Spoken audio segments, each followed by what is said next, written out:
The letter from the bank said he had taken out a home equity loan and it was already in default. Richard Lawson sat at his dining table in Fort Myers, Florida, reading the notice carefully. It listed his property address, the loan amount, missed payments, and a warning that foreclosure proceedings would begin if the balance was not resolved immediately. The lender was identified as Gulf State Lending Group. The document included account numbers, dates, and a signature under his name. Richard had never applied for any loan. He checked his records. His house had been paid off for years. There was no mortgage, no lien, and no financial activity tied to the property. He had not contacted any lender, signed any document, or authorized any transaction. He called the number listed on the notice.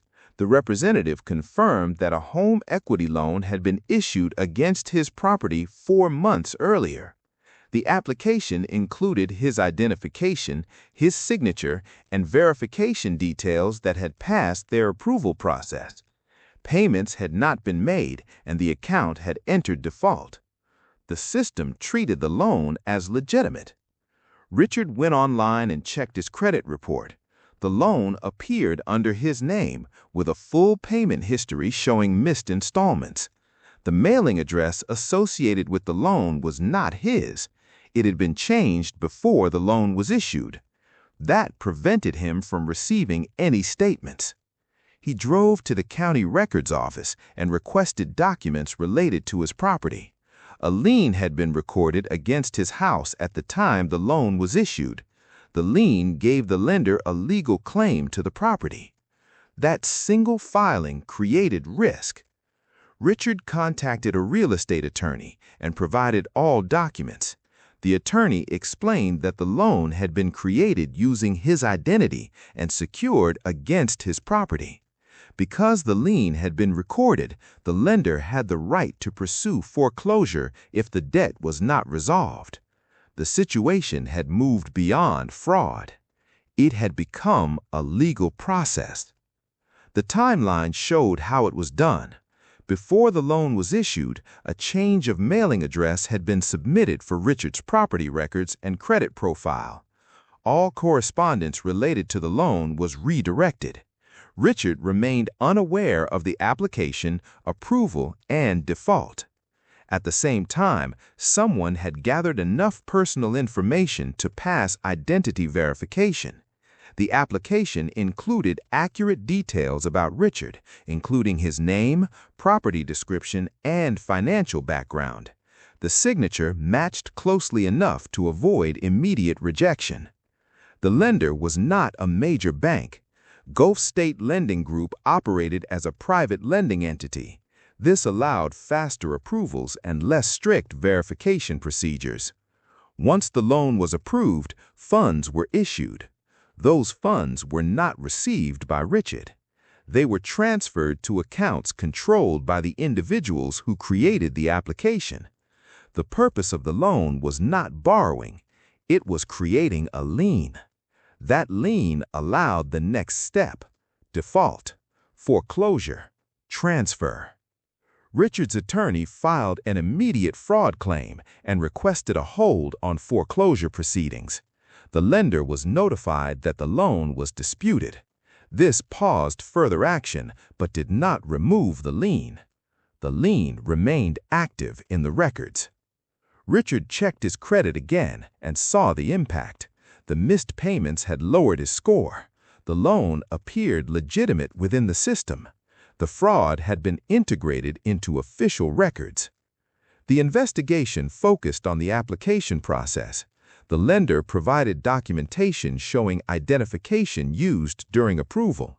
The identification matched Richard's details but contained subtle inconsistencies when compared to official records.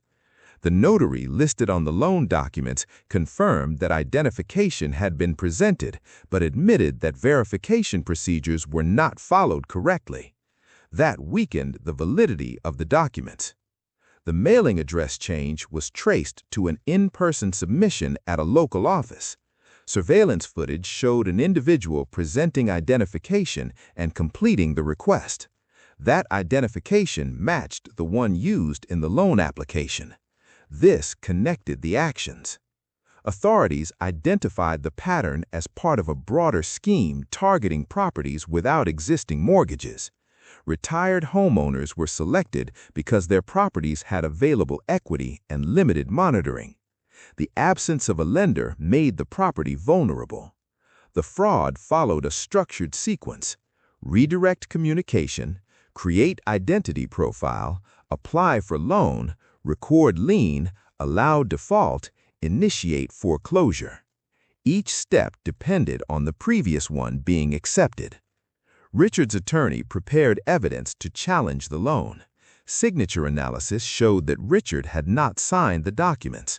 The identification used in the application did not match official records under detailed review. The timeline of the mailing address change demonstrated intentional concealment.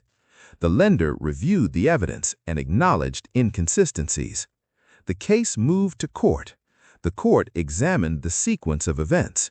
The attorney demonstrated that Richard had never applied for the loan, never received funds, and never authorized any transaction. The notary's admission regarding verification failure weakened the legitimacy of the documents. Without a valid loan, the lien had no legal basis. Without a valid lien, foreclosure could not proceed. The court ruled that the loan was fraudulent and void. The lien was removed from the property. Richard's credit record was corrected to eliminate the fraudulent account. Ownership of the property remained unchanged. The legal process restored his position, but the system had treated the fraudulent loan as real until it was proven otherwise. The lender's records had shown a valid application. The county records had shown a valid lien. The credit system had shown a valid debt. Each part operated independently. Richard implemented protective measures after the case concluded. He enrolled in credit monitoring, secured his personal information, and registered for alerts on any changes to his property records. He also placed additional verification requirements for any future transaction involving his property. The structure that allowed the fraud relied on documents appearing valid at the moment they were submitted. The loan was enough to create debt. The lien was enough to create risk. The default was enough to trigger foreclosure. All of it had been built on an application Richard never submitted. And until it was proven false, it was enough to take his house away through a process that followed every rule on paper.